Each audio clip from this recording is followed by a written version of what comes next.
Bana 1970'lerde birileri gelip Türkiye'de bir tabii o zaman LGBTİ falan gibi şeyler yok. Türkiye'de bir gay grup, hatta gay bile yok. 2018 senesinde gelip senle işte Türkiye'deki gaylerin ve lezbiyenlerin durumlarını bir gazeteci olarak, bir aydın olarak, bu işlerin içinde gayet yakın yaşamış bir insan olarak konuşacaklar deseydi, gerçekten şey derdim, bunlar iyice kafayı yemişler. Ya ne diyorsunuz siz derdim, yani nasıl bu, yani tamam hayat gelişiyor mutlaka, her şey gelişiyor. Ama inan ki böyle bir şey aklıma gelmezdi çünkü bir kere zaten Türkiye'de benim kendimi bildiğimden beri, bırak yani 60 sonları 70 başlarını, şöyle bir durum var. Ve her mahallenin bir gay abisi ya da çocuğu var. Hatta işte lezbiyen bir iğneci Nuriye teyzesi de var. Bunlar yani evlere girer çıkar insanlar yani. Fakat şöyle bir durum da var yani. Bunlar ya bir komedi unsuru, rahatlatıcı unsur ya da hakikaten toplumun bir parçası. O biraz da evlere göre değişiyordu. İnsanlar ama şöyle, hala süren şeyi söylüyorum. Hatta şimdi bunu galiba LGBT de söylüyor. Biraz daha farklı söylüyor tabii. Sorma, o da sana anlatmasın. Herkes kendi hayatını yaşıyor. Yani şimdi bu dışlanma değilse dışlanma yok o anlamda.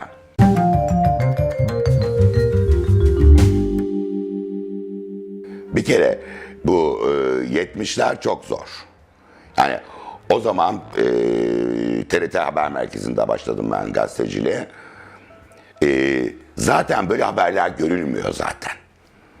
Görülmüyor böyle haberler. Sizlerin arşivi vardır, benden daha iyi bileceksiniz ama gazetelerde çıkan şeyler de zaten işte eşcinsel cinayeti. İşte arkadaşına sarkıntılık etti, öyle şeyler ki yani olayın ne olduğunu bilmeden. Ya ne oluyor? Bunlar kim? Türkiye'de kaç kişi var bunlardan? 50 kişiler mi? 500 kişiler mi? 5 milyonlar mı? Bunun şeyi başlıyor, kıyameti kopması başlıyor. Zaten ama şu da var. Ben hep şunu söylerim gazetecilik derslerinde de, yani bir ülkedeki oluşan muhalefet bile, o kurumlar bile o ülkenin siyasetinden çok bağımsız olamıyor. Yani o seni bir şekilde eziyor, zorluyor ve sen kendine kaçacak yerler arıyorsun. Benim kişisel olarak gazetecilikte bu şey o kadar baskı var ki 12 Eylül'den bahsedeceğim şimdi. O kadar baskı var ki nereden kaçacağını bilemiyor insanlar. Yani tüm siyaset yasaklanmış neredeyse. İşte o zaman gündeme ne geliyor? Şey diyorsun. Nasıl gazeteci kıvraklığı, işte aydın uyanıklığı istiyorsan, ne dersen de böyle bir şey. Toplumsal muhalefet, yani bu yavaş yavaş şey başlıyor. Kadın hareketi çok önemli, kadın hareketi Türkiye'de. Eşcinsel hareketin, gay hareketin, şimdi LGBTİ sanatla kullanılıyor. Yani buradan nasıl bir muhalefet yaparsın? Çok iyi hatırlıyorum ben yani. 80'lerin en başlarında biz noktada çalışırken, artık bu çok klişe oldu benim ağzımda ama böyle bir şey de yaşadık. Ya 2 sayfalık bir eşcinsel olursa çocuğunuz şeyi yapmak için 2 sayfalık haber yapacağız yani. Aklımız sıra zaten şeyi sokuşturmuşuz, o daha kolay oldu. Kadın hareketi, feminizm. Yahu şimdi haberi yaptık, kıyamet kopuyor. Ya dediler, siz burada hiçbir yerinde şey dememişsiniz. Eşcinselliğin bir hastalık olduğunu söylememişsiniz. Hadi o zaman böyle internetten de yok kardeşim, hani oturup işte Amerikan Psikiyatri Derneği de şu sayede bunu böyle kabul etti. Ama neyse ki bilgimiz var. Anlatıyoruz. Hiç unutmam, o sıralarda Duygu Asena'da Kadınca dergisini çıkarıyor. Onun da desteğiyle falan, neyse. Biz bu haberi çıkardık. Ama şunu eklemek zorunda kaldık. Bazılarınca, biz de çok zekiyiz ya, bazılarınca bir hastalık olarak kabul edilen eşcinsellik. Bize bu cümleyi koydurdular. Ama sonuç olarak biz çok mutluyuz çünkü haberimiz geçti. Esas olarak bizim derdimiz o.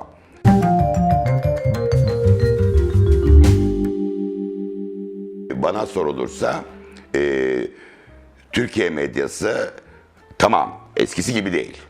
Bu doğru. Yani çok ciddi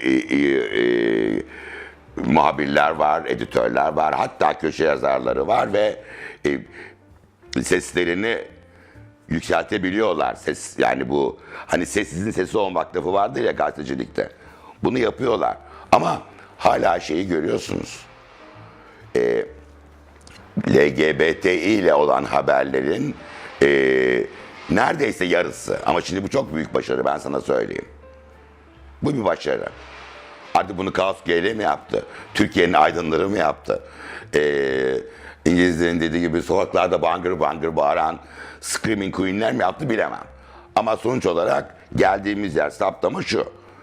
Yani ne bileyim, %100 kötü bir şeyden daha az düzeyde, daha dikkatli olmaya çalışan gazeteciler, bu öğrenildi ama yani. Bunun için de az bir şey ödenmedi. Daha bilgili, daha bu işi bilen, daha bu işe kafa yormuş insanlar ciddi olarak mesela işin sırf medya tarafına gidersek medyadaki insanlarla çok iyi ilişkiler kurdular ve dertlerini anlatmayı başardılar. Yine bunu kendileri yaptılar.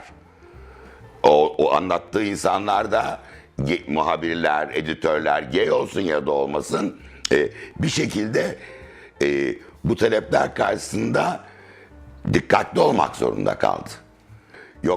Yok heterof. Abuk subuk zaten komedi, yani bir insanın saçlarının kesilmesi, karakolda bilmem ne olmasının, ama yani şey muamelesi yapılıyor. Hani şimdi nasıl yapıyorlar ya, işte yok bilmem şu zavallı bir kadıncağız işte hiç hayatta ne yaptığı belli olmaz. Günde 1 saat televizyonda görüyorsun. Bir tür satış unsuru. Yani bir de eğlendireceksin ya. Bu da magazin işte diyorlar. Magazin bu da. Sen istediğin kadar sosyologlar de, araştırmalar yapılıyor de, ciddi olarak bilmem ne de. Yahu hala insanlara şey anlatmak zorunda kalıyorsun ya. Böyle bir hastalık yok. Bunun tedavisi de yok.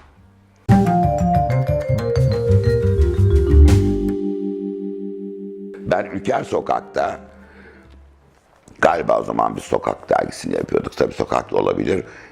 Ya bayrak asıyorlardı kapılarına, biz şey değiliz diye. Trans, gay, yani bu ne biçim bir işliyorsun ya?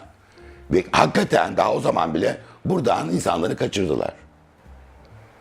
Ama bayraklarla, hani sanki dersin şeye gidiyoruz. Savaşa gidiyoruz. Ya kendi ülkenin yurttaşlarından bahsediyoruz. Senden hiçbir farkı yok. Acısıyla, aç kalmasıyla. Sen aile yatıp kalkmayı, dostluk kurmayı seviyorsun. O beyle seviyor. Ne var bunda? Bunu anlatmak gerçekten çok zaman alır çünkü çok kendi haddimi aşmış gibi olacağım ama yani ya binlerce yıllık bir erkek egemen kültürden bahsediyoruz. Bugünden yarına ne bekliyorsun ki zaten? Ne olacak yani? Hani o kadar kıyamet kopuyor. Şu oldu, bu oldu. İşte kadınlar eşitlendi. Nereye eşitlendiler Allah'ını seversen? Bu o kadar kolay şey değil ama bu şu anlama geliyor. Bu tür işlere gönül vermiş. Yani bu tür işlerle uğraşan, insani kaygıları olan, ideolojik kaygıları da olabilir insanların çabalarıyla böyle olacak. Yani yavaş yavaş gider. Öyle bir şey yok.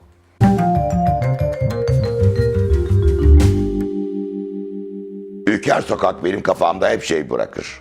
Acıdır çünkü şeyi hatırlıyorum. Bayraklar asıp hadi bakalım. İbneler dışarı. Translar bize. Yani o kadar korkunç şeyler oldu ki orada yani insanlarla ilgili. tabii bir sürü şeyi de görmezden geliniyor. O da dehşet verici bir şey.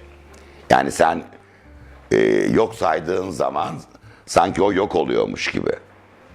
Öyle bir şey yok ama. Orada acı çekiyor insanlar. Ya bir insanın başka bir insana şu veya bu nedenle acı çektirmesi mümkün değil. Yani bu kadar genel şeyleri düşünseler aslında hep insanların akılları kıçlarında önlerinde olmayacak, anladın mı? Yani bir böyle bakabilseler, yahu şu adam, şu kadın, şu insan acı çekiyor ya. Hani biraz fazla şimdi Türk filmi gibi oldu ama işin doğrusu da bu. Ben hiç mecbur değilim sana ideoloji bir şey, biliyorsun işte. Binlerce yıldır erkekler bu dünyanın ağzına etmişler. Erkek derken de bir şeyden bahsediyoruz. İdeolojiden bahsediyoruz. Ben vururum olur. Yani başlar. Annene başlar. Arkasından bilmem nereye başlar. Kızına başlar. Ulan sokağa çıkma, bu kadar çok orospu mu olacaksın yani. Tabii ki herkesi kastetmiyorum. Ama erkek egemen dediğin şey bu. Benim çizdiğim kurallar içinde kaldığın takdirde sana hayat hakkı var. Artık insanlar bunu yemiyorlar. İster gay olsunlar, ister olmasınlar. Anca gidersin diyorlar. Ben kendi hayatımı yaşarım. Artık bir hareket başlayınca, toplumsal bir hareket başlayınca, onu kolay kolay tekrar şişeye sokmak o kadar kolay değil. Ama yine de ben bazen şeyden görüyorum, Kaos G'lerin rakamlarından görüyorum. Ciddi bir homofobi hala var. Sürekli bu Kaos G'lerinin şeyinde değil sadece. Yani homofobik olmadığını varsaydın kendi arkadaşlarından bile bazen öyle şeyler duyuyorsun ki Allah Allah diyorsun, şimdi bu nereden çıktı? Yani bu şey, o içselleştirilmiş bir şey. Daha bir sürü kuşak gerekecek.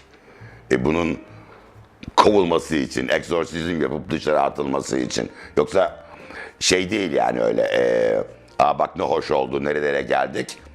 Ama hep umut var. Buraya geldi işte işler. Düşünsene. Yani insanlar hep böyle düşünsünler. Sadece gözlükle bakmasınlar. Yahu biz 70'lerde bizi kafamıza vura vura hadi bakalım söyle komünist olduğunu söyle diye bizi vururlar ya dedik biz. Komünizm yasak ya o zaman. Hayır biz sosyalistiz. Ne acıklı değil mi? Ne kadar korkunç bir şey. Yani kendin olduğun bir şeyi söyleyememek. Dayak yediğin halde, mahkemelere götürüldüğün halde. Yani bütün gruplara yapılan bir şiddetten bahsediyoruz. Zaten bunun farkına varılmaya başlandığı anda Türkiye'de gaylerin değişi kolaylaştı, kadın hareketinin değişi kolaylaştı, bütün diğer azınlıkların da işleri kolaylaşmaya başladı. Sesler çıkmaya başladı. Çünkü bunlar birbirlerini anlamaya başladılar. Bu kadar basit bir durum ama işte bazı insanlara göre hastalıktan şeye kadar gelebildik. Hiç hastalık lafını kullanmadan, hiçbir şey yapmadan yazılar yazmak ama hep üstümüzde hissedeceğiz o baskıyı. O baskı hep bize bu egemenler tarafından gelecek. Ama nasıl ki herkes buna karşı bir mücadele, bir direnme içindeyse bizim LGBT'ler de aynı şey yapacak. Yani. Başka bir şans yok. Böyle geldi ve böyle gitmeyecek ve gitmeyecek de. Bir de şey düşünüyorum tabii ya. İnsan her şeyi görmek istiyor. İnsanız ya sonuç olarak. Ulan diyorsun şöyle ölmeden böyle rahat rahat. İşte ne bileyim ben şey gibi aynı hani bir sosyalist başkan görebilecek miyim? Ya ölmeden önce bizim de bir tane gay başbakanımız, dışişleri bakanımız olacak mı? Var çünkü el alemi. Anlatabiliyor muyum? Ama tabii bunlar kalıyor tabii hani hoş fantaziler olarak kalıyor ama eminim ki yani bu konuşmaları 50 sene sonra yapacak iki insan çok daha farklı bir yerden konuşacaklar ama böyle insanlara toplu halde acı çektiriyorlar.